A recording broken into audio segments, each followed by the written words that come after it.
The Edge at 11 starts now. Tonight on The Edge, a storm system moving toward Michigan. By tomorrow morning, many of us will be under a winter storm watch. Meteorologist Stephanie Mead has her eyes on the sky for us. Stephanie. Yeah, we will eventually start to see some of that winter weather arrive. Luckily, I think we do have a good 12 hours or so before we start to see a good brunt of it. It's quiet right now, looking live out at Ford Field, and it's going to be a pop in place on Sunday, but that's when we see bitter cold temperatures arrive. This is that area of low pressure here. You see a lot of snow associated with it, showers associated with it too. Areas near the Great Lakes mainly seeing a winter storm system out of this, and then areas down near the Gulf states and the Ohio Valley for some seeing some potential stronger to severe thunderstorms. For us, we're going to get a mix of some rain, a little bit of snow out of this as well. Winter storm warnings. We have blizzard warnings across pretty much the entire state of Iowa for right now. Winter weather advisories, and right now for parts of the viewing area we do have a winter storm watch. Now we'll see if they transition it into a winter storm warning or a winter weather advisory when we wake up tomorrow morning. But as of right now, Wayne County, where Detroit's at, we don't have any advisories or warnings out, but that doesn't mean we won't see our fair share of snow or rain heading through the next couple of hours. So here's that system here, still well outside of Michigan through tomorrow morning. Wisconsin and Illinois picking up several hours of snow. We'll see it begin to move in by around 2:30, 3 o'clock tomorrow afternoon. So when a lot of kids are coming home from school is when we start to see those snow showers begin. And we'll see about an hour or two of steady potential heavy snow at times. By around 6 o'clock, if not closer to 6:37, we'll start to see the freezing line lift. That's because that area of low pressure is tracking just a little further south of the state. With the way an area of low pressure kind of circulates, it'll bring in some of that warmer air. So that's why we see that transition. There might be a lull in activity too in terms of precip, so there might be a period of just dry time for us here before we start to see snow showers fill right back in. This is early Saturday morning. Steady stream of scattered light snow showers will continue Saturday into Sunday too, and we are not anticipating huge snowfall amounts here across southeastern parts of the state. A lot of that's going to be up near northern Michigan and central and western Michigan, where they could see anywhere between 6+ inches of some snow. Otherwise, wind gusts during the day on Saturday is going to be the big story moving forward. We could see some power outages from that, 40 to 50 mile per hour wind gusts, and then a huge drop in temperatures. We really haven't seen temps like this since December 2022. So a lot of us are only going to top out mainly in the teens with our feel-like temperatures, possibly sub-zero to start off early Sunday morning. 30 degrees forecasted low tonight. Highs tomorrow make their way towards the 40-degree mark. And over the next 7 days or so, it's going to be a struggle for us here. Lows will bottom out in the single digits. Might be a good idea to download our weather app. Don't forget, you can always get that and the latest forecast by checking the Fox 2 weather app. Download it for free in the App Store or in Google Play. Rupen Taryn. All right, Stephanie, thank you. We know you'll have your eyes on it. Also tonight, too spirited for Spirit Airlines. A Detroit man making national headlines for some lewd and crude behavior on a recent flight. From propositioning flight attendants to join the Mile High Club to laying down on the floor, the feds received quite an extensive police report. Fox 2's Camila Miri has more of those details. It started out as a routine Spirit Airlines flight from Louisville to Orlando on Tuesday morning. It was James Finister's first time on an airplane. To calm his nerves, he said he did multiple shots of alcohol prior to the flight. After an hour in the air, investigators say the Detroit man asked the lead flight attendant if she wanted to join the Mile High Club. He never sat in his assigned seat and was reassigned a window seat. According to court documents, Finister then grabbed another flight attendant, pulled her into his seat, and asked her if she wanted to join the Mile High Club. She was able to free herself from the man's grip and report the incident to her flight supervisor.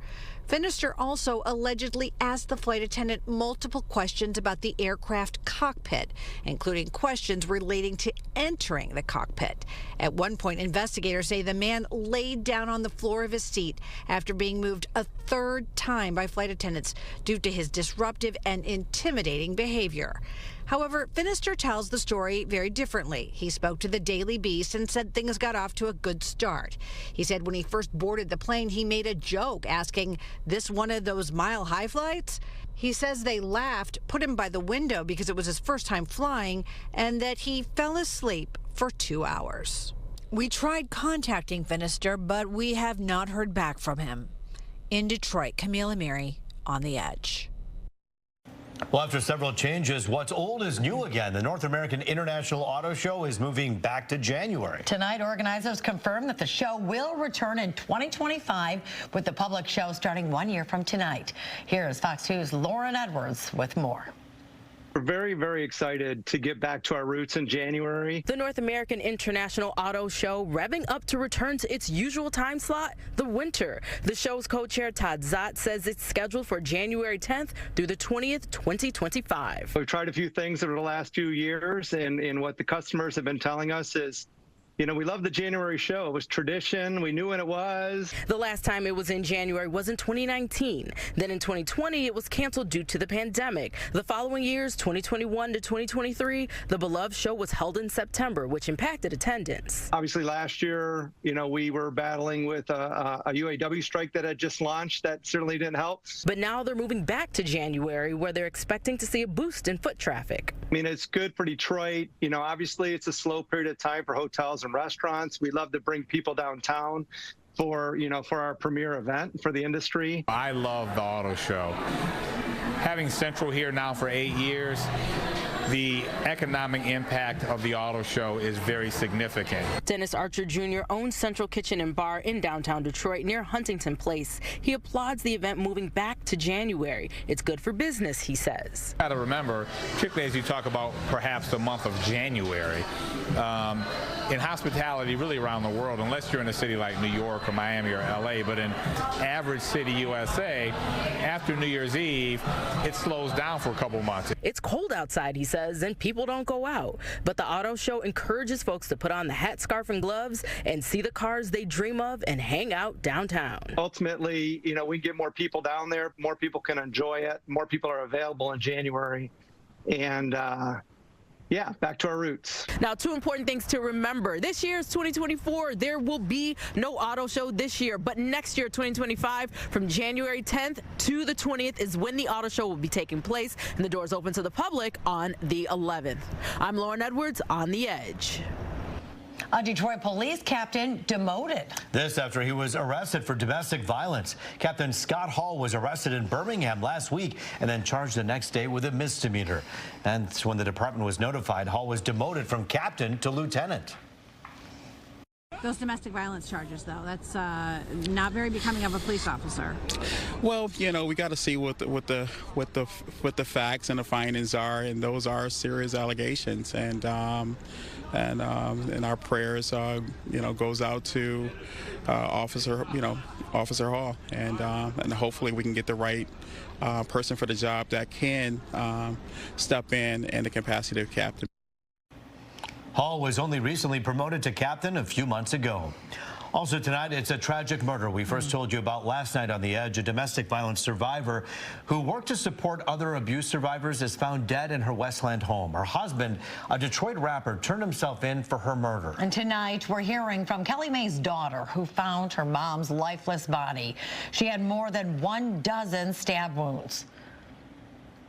I touched her foot and it was cold. I have nightmares about it.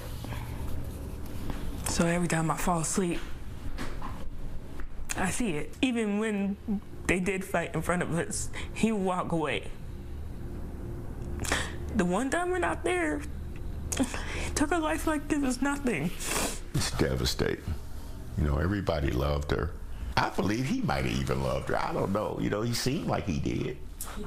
But I don't know why people do horrific things like that. I hate him now. And he is no father of mine. Jimmy Kent Brown, also known by his rap name Super MC, is charged with first-degree murder. He was denied bond.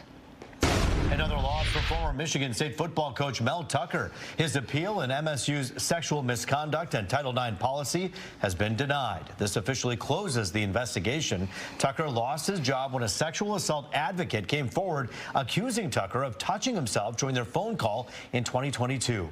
The termination means Tucker forfeits the $80 million remaining on his contract. Well, kids who depend on meals at Detroit Public Schools will see less variety. The school district is experiencing a food shortage, and it's not because of funding. It's actually due to a chain reaction from the truck driver strike. This has made it harder for large volumes of food to get delivered to the schools. Parents aren't too happy to hear about this, but they're promised a change is coming soon. I'm kind of disgusted about that. That's not right for the kids. Let's get these truckers back to work. Let's get them back to work, give them what they want, so the kids can have what they want. Service should resume as usual in about 2 weeks. In a statement, the school board president says despite the shortage, all DPS students or district students will continue to receive breakfast and lunch daily.